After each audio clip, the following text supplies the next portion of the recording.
Dearest gentle reader, just kidding. Come on in here, y'all, so we can talk about Queen Charlotte on Netflix because there's so much I need to break down to y'all from a licensed therapist perspective. Hello, everybody. Welcome back to my channel. It's your girl, Keandra Jackson, licensed marriage and family therapist here. So if you are new, hey, don't forget to like and subscribe. But if you are one of my returning folks, you already know how my review videos go. First, disclaimer. If you have not watched Queen Charlotte, a Bridgerton Story on Netflix, press pause, go on over to Netflix, binge watch it because it's 6 bomb episodes. Then spin the block, come back, and watch this whole review video. And I'm just telling y'all that because there's going to be spoiler alerts all up, in, through, and around here, and I don't want you mad at me. So the way this review video is going to go, I did something a little different. We are going to be talking about each episode. There was so much meat to this whole entire series that if I didn't do it this way, y'all would have got confused. So we are going to be taking it episode by episode, all 6 of them. But before we get into that, I have to know your thoughts. Comment below, what were your thoughts? What were your impressions? What were your perspectives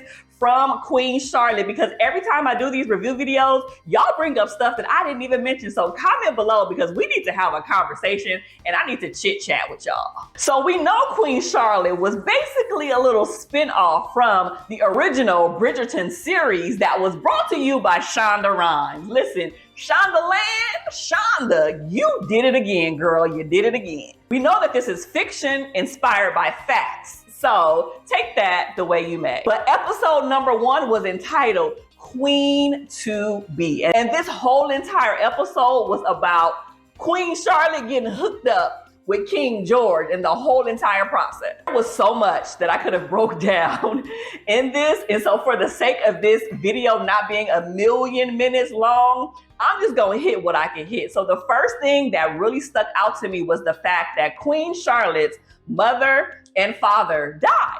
I don't know if y'all caught that when they were in the carriage going to meet King George for the first time, but the older brother was in charge. And they said the mom and the dad died. And I wonder, how did they die? I wonder if that is something that will be revealed later on, but I got a feeling that there was some type of trauma that Queen Charlotte and her brother experienced that they haven't talked about yet. The other thing that I am so glad they kind of led with was race. Race was definitely acknowledged throughout this whole entire show. And I'm glad they did that because if they didn't, me and Shonda would have had some words.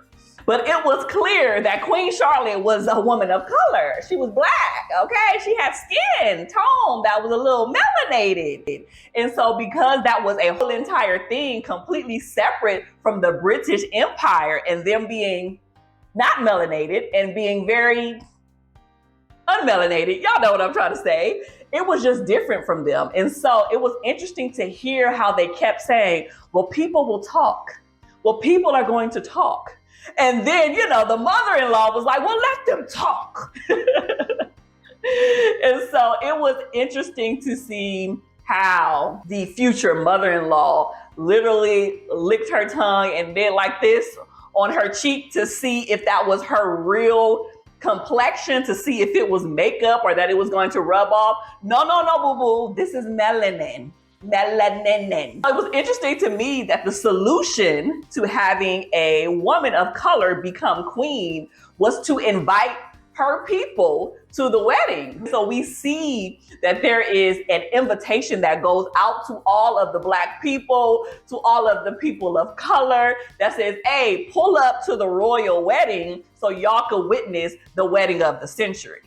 And what they did was they tried to normalize and bring 2 worlds together that were completely separate and that have been separate for a very long time. But they knew that being that they were going to have a queen that was of color, they needed to do something and show some type of outward act to make sure that they are bridging the gap between the 2 worlds. So when mother-in-law saw Queen Charlotte for the first time and she was, stand up straight, turn around, let me see you. The thing she said was, you have good hips. Your job is to make my son as many babies as possible. Now, this reminded me of then versus now. I understand that this was in a completely different time frame where women were absolutely groomed to be a wife and to be a mother and to have as many children as possible. And if they didn't have children, it looked poorly upon them. But it really made me think about how we do things now and how you being all up in and around somebody else's womb is unacceptable. So you cannot dictate to me how many children I am going to have. And just because I have big hips or wide hips or good hips means that the whole entire pregnancy process is going to be easy for me. So I just see the disparity between the two and like, wow, things were so different back then compared to how they are now. Another thing from episode 1, the queen to be, was Brimsley. I don't know if y'all really caught that, but this was so significant to me for some reason. Being able to have someone who is always 5 steps behind you is a gift and a curse. Can you imagine being followed everywhere? You can't even barely go to the toilet. You walk in here, you walk in there, and he's right there. So that means he sees your good days. He sees your bad days. He sees when something is off. It's his job to be all up in your business to make sure that you are safe and to make sure that you have everything you need. And this really symbolized to me, even though it felt like a lot, it really symbolized that he literally had her back. He literally protected her. He literally wanted to make sure that she was well. He literally was there for her all the way up into his old age, to the point where he didn't even pursue his own sexual endeavors and relationships because his duty was to make sure that the queen was taken care of. And so she wasn't aware of this all the time, but he really advocated for her a lot behind the scenes, stood up for her a lot behind the scenes, maneuvered things around that she didn't even know behind the scenes just to make sure that she was good. So essentially, even though he was basically like a servant her whole entire life, he was also like a friend. And I would dare to even say one of her best friends in a roundabout way. And this is why when we see in further episodes, her start to literally talk to Brimsley and ask him questions and get his opinion on things, because he's been there her whole life and she trusts his opinion. So let's talk about her trying to escape over this wall. I think that this was her last attempt to try to gain and grab one aspect of her life that she could potentially control. Everything else was out of control. Everything else was outside of her control and outside of her hands. And she was like, if I can help it, this is the one thing that I am going to choose to have control over. So it was like, boo-boo, I want to live for myself and make this choice for myself. Now, I'm glad she didn't go over the wall. And I'm glad that her and King George's initial introduction was lovely. You can tell as soon as she found out that he was the king, she was like, okay, you kind of fine. Okay, I'll marry you. There was a little flirting. There was a little energy. They were attracted. You seen the vibe. You seen it. And so this is what encouraged her to go ahead and not go over that wall and to walk down the aisle to marry him.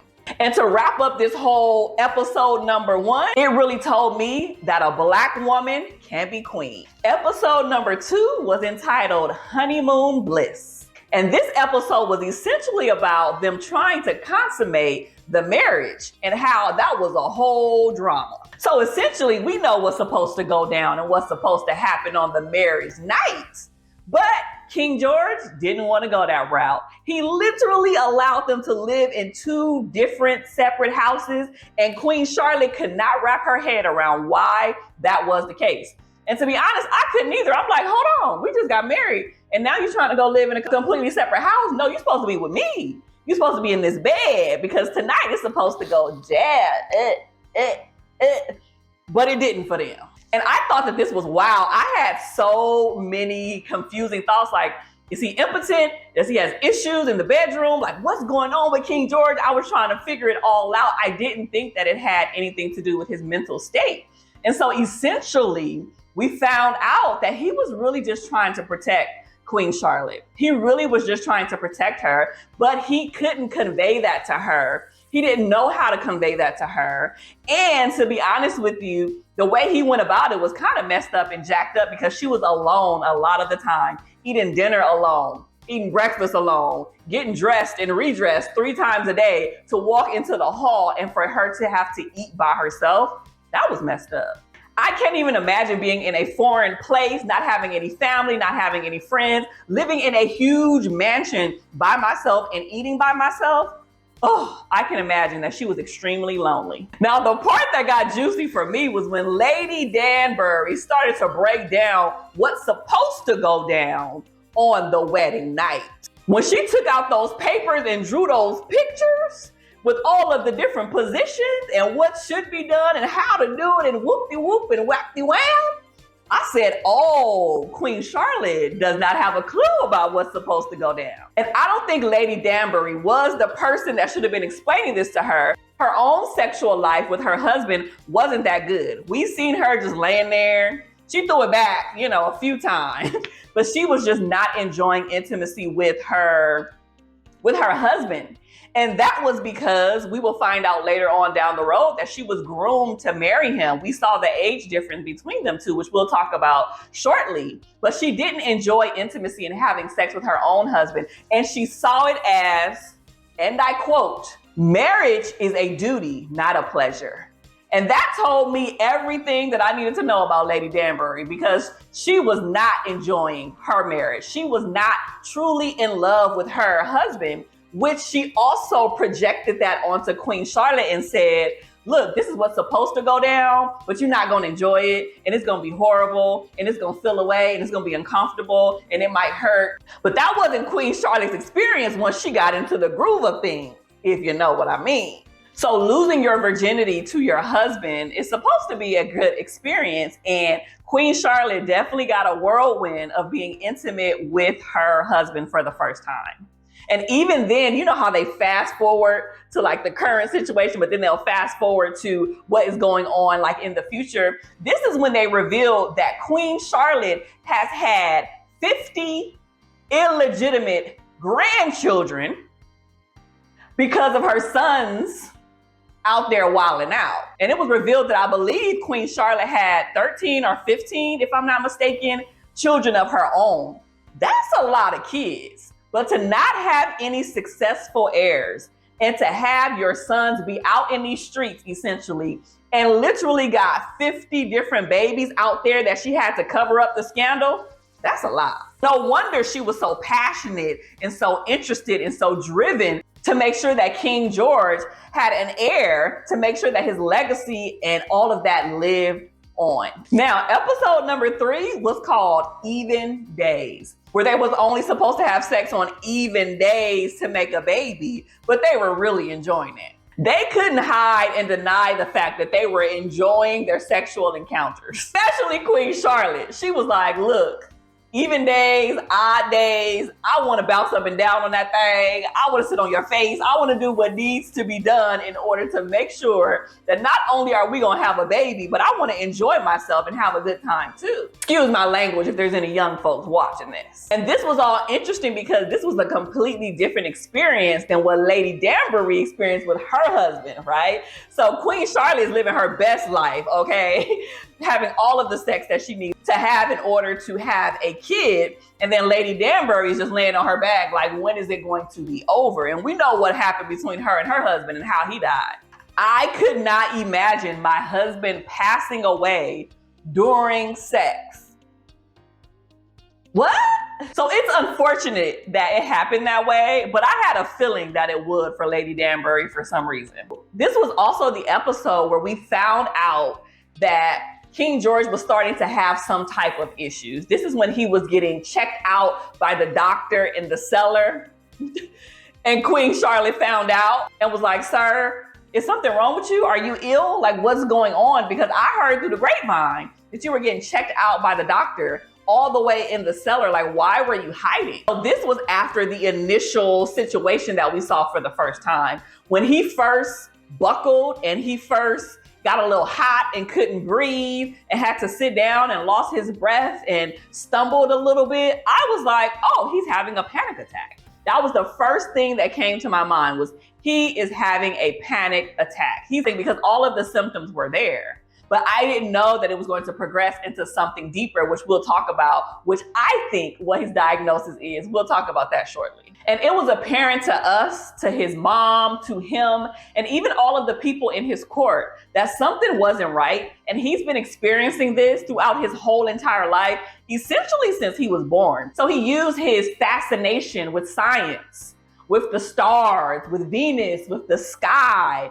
and farming as a way to cover up the mental illness or the madness, as they explained it. Can you imagine if the whole entire country found out that the king was mentally ill and he wasn't in his right mind? Of course, they had to hide this as much as possible, because if not, he wasn't going to be fit to rule. He wasn't going to be fit to handle all of the things that he needs to handle. So it was imperative that Queen Charlotte stepped up to the plate to be able to make sure that she needed to do what needed to be done.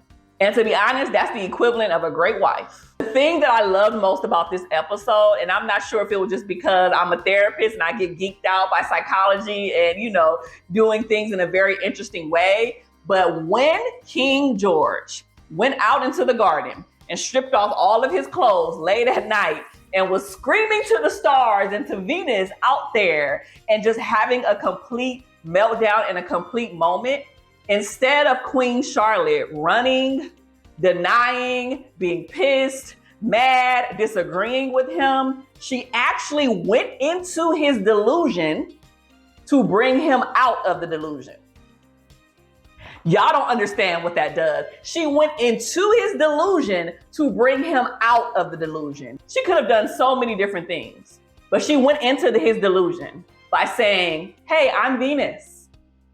I'm Venus. Venus is right here, but Venus is going to go into the house. Let's get you some clothes. Let's get you some shoes. Venus is going to take care of you. And she walked him back into the house and they bathed him and made sure that he was clean. That was so dope.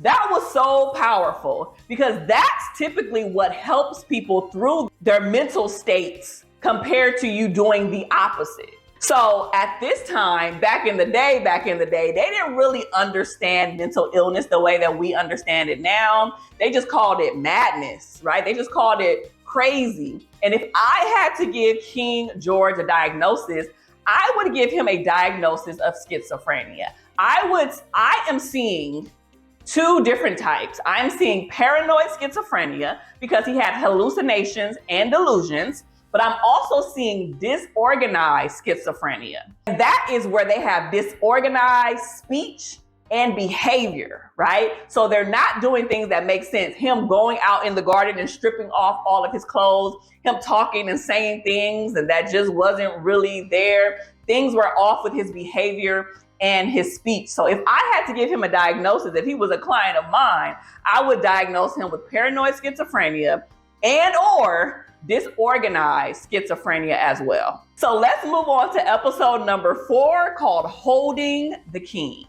This is the episode where we get a glimpse into seeing how trying to be perfect, trying to uphold an empire, trying to manage being under a watchful eye of all of the people really got a hold to not only Queen Charlotte, but also to the king. I can't imagine being in a family for centuries and decades and for years where you just had to be perfect. You just had to have everything put together. You had to uphold your position. No one can see imperfections. You had to be in your tip-top shape, mentally, spiritually, emotionally, all of the things, which we know is completely opposite of the human experience. As humans, we go through stuff. We have off days. Not perfect. And to have that type of pressure on you is too much for anybody to bear. And I think this is when we start to see him go down the downward spiral a little bit. And this is when we see the intensity of his treatments go up. I'm talking about the intensity of his treatments went to the extreme. And his mama was okay with it. I mean, at that time, that's probably what they thought was going to be helpful and what they thought was going to cure him. But we all know that it didn't. Getting burned, being strapped to a chair, putting leeches on you, speaking to you in different ways, dunking your head in ice cold water multiple times. None of that is going to shift and change what is going on in someone internally. And to be honest with you, I think it may have been something that was more hereditary, because in the real King George's story, I believe one of his children or grandchildren actually had similar symptoms that he had as well. So this is something that could have been running in their family all of these years and they didn't even know about it. One of the things that I can appreciate though was that King George's mom, even though I didn't agree with the methods that she tried to have the doctor do, she was a mom trying to figure out what was best for her kid. She was a mom trying to figure out what was best for her lineage. She was a mom trying to get her son the help that he needed. But she did something.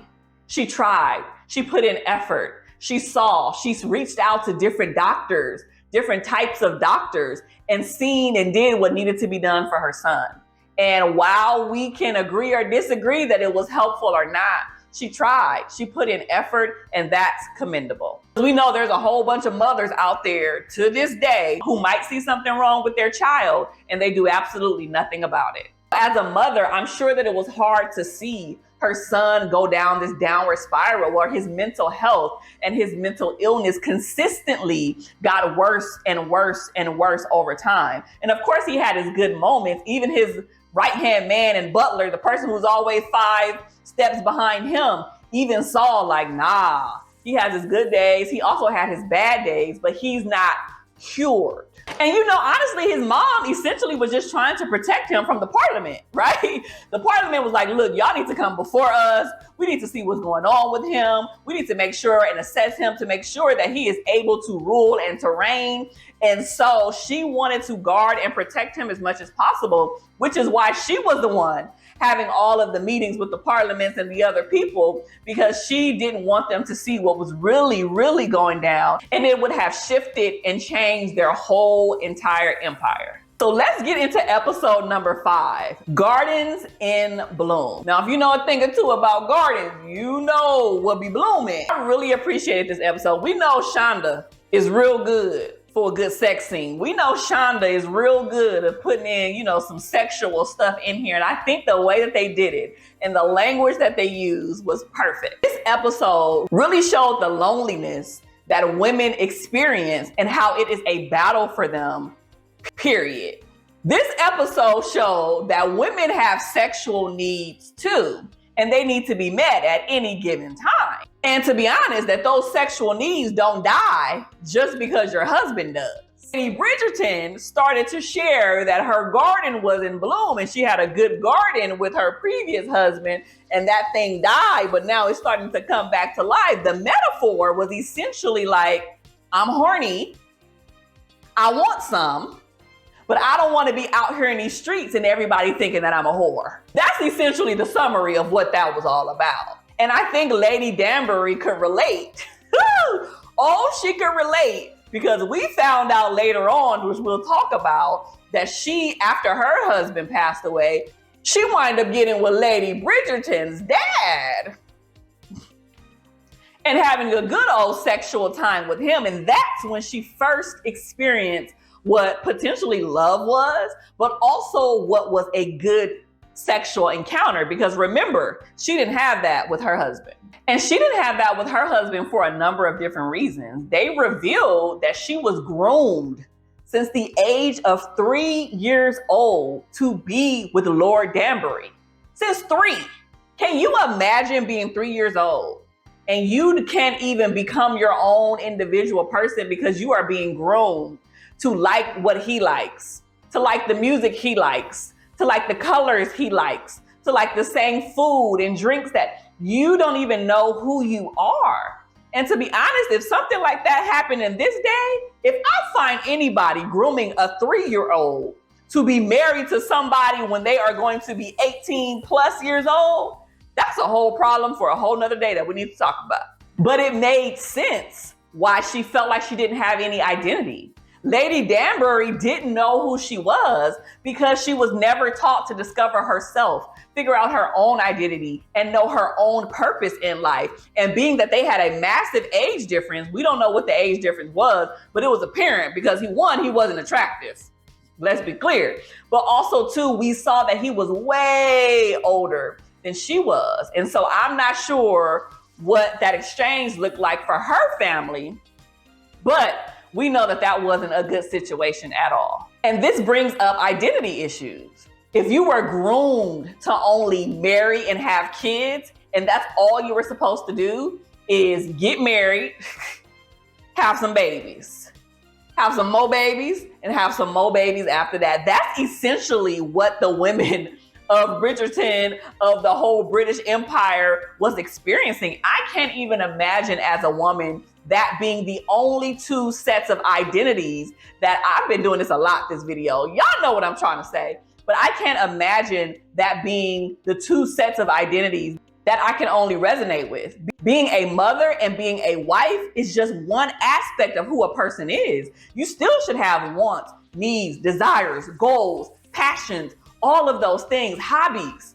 But it seems like these women weren't even allowed to have that, and their main focus was getting booed up forever and having this man's kids, whether you wanted to or not, whether you liked him or not, whether you were attracted to him or not. You had to do what was best for you and your lineage. And it really showed that appearance is everything, because a woman who was married and had kids, I felt like she carried a lot more weight than someone who was single or older, who were single without children. They just had a different rap, right? And so it didn't matter if you were happy in your marriage or if you were happy being a mother, but the appearance of those things mattered more than anything else. And so I firmly believe that not only Lady Danbury was horny and wanted some, but Lady Bridgerton was horny and wanted some. And even though Queen Charlotte wasn't technically considered a widow, she also still has sexual needs and desires, and she probably wanted and needed some too, because King George was not in a mental state to be able to give it to her. So the question is, what do you do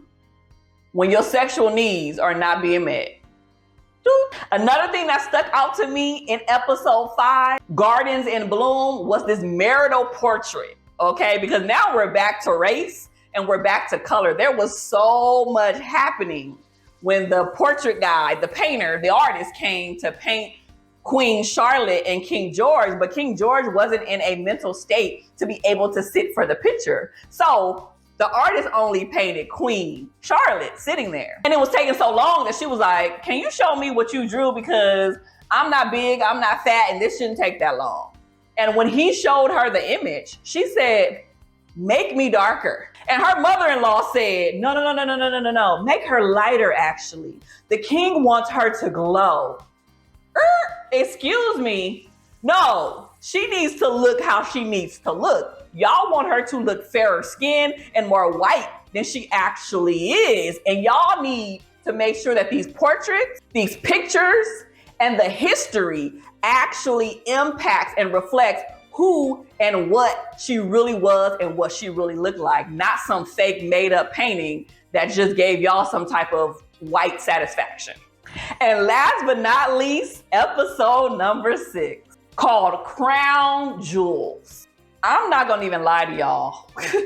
This is the episode that had me literally in tears. I was bawling for I don't know how long. I basically cried myself into a nap. I was like, let me just go to sleep because this is a lot for me. I need a break.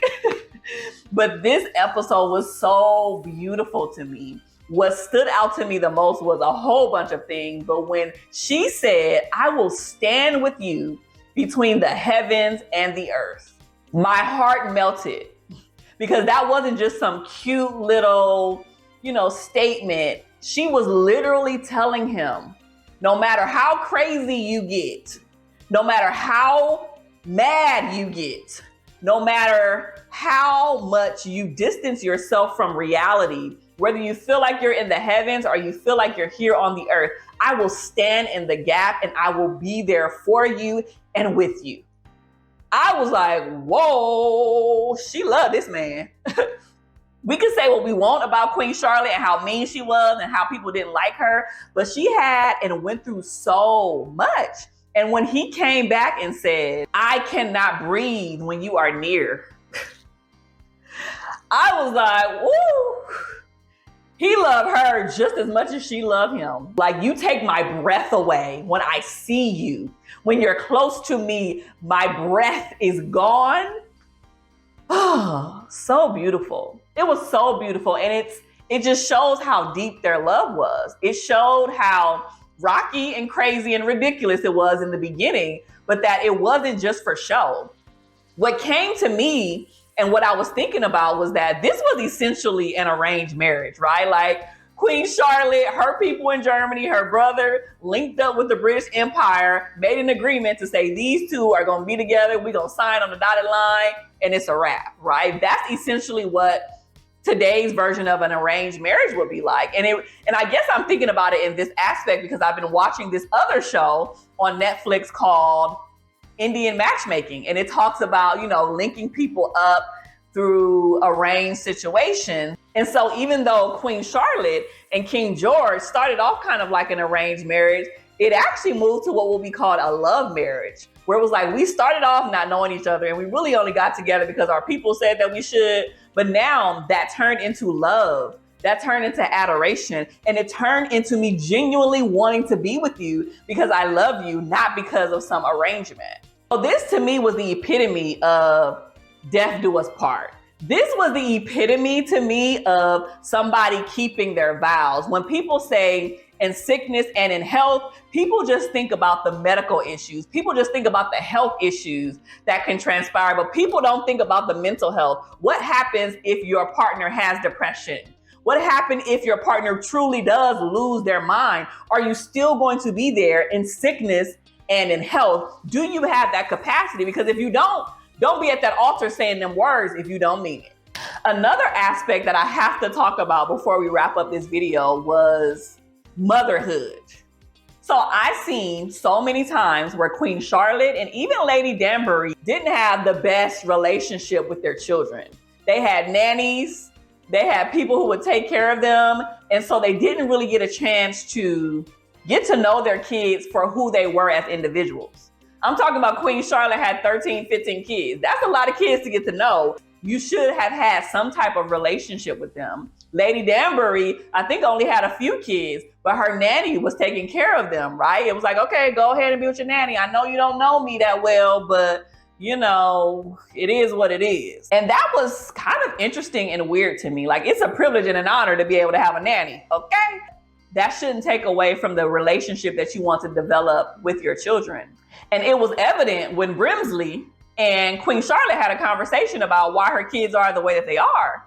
And her kids essentially came to Queen Charlotte and said, look, Mom, you have been so hard. You have been a dictator over us getting married and having kids, but you don't know us for us. You don't know us as individuals. You did not take the time to get to know us individually, and that impacted our relationship. So when her son finally came to her towards the end of episode 6 and said that he and his wife is with child, they really played up the fact that that was probably one of, if not the only times that Queen Charlotte had hugged one of her kids and showed some type of physical affection. He barely knew what to do when his mom hugged. He was like, are we hugging? You're touching me? Like, what's going on? Like, you can tell that was a foreign concept for them, which was really, really sad. Nevertheless, I am glad that she realized that and was trying to rectify it in the best way that she knew how.